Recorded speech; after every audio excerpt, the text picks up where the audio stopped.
د نیشنلیانو نه د خیره سره ښځه لاړه او په نون لیگ پارټۍ کې شمولیت اعلان وکړو د خیره سره. سمر هارون بلور چې کومه ده د نیشنل پارټۍ چې کوم مین جړو هارون چې کوم خاندانو هارون بلور خاندان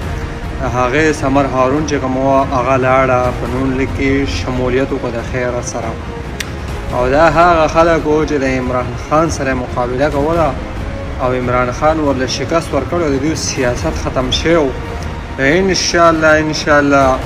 په نیشنلیانو کې سلک ډېر پاتې دي په یوه ټانګه کې او په یوه رکشه کې راځي د خیره سره. دغه بم ډېر زر چې کوم دی دا پارټي ختمه شوه او د دې وجه دا ده چې ایمل ولی او اسفندیار ولی چې کله هم دا دواړه د دې پارټۍ مشرانو دا پارټي بالکل په خونه ناسته او زموږ د مشرانو هغه تاریخ دې وشرمو د باچا خان تاریخ یې وشرمو چې تر څو پورې ایمل ولی د پارټۍ صدر او اسفندیار ولی دوی دواړه ژوندي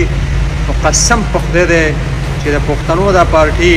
دا به بالکل زیرو دی کې به یو کس هم نه پاتې کېږي، یو کس دغه شانتې به ترې ټول روانې د خیره سره.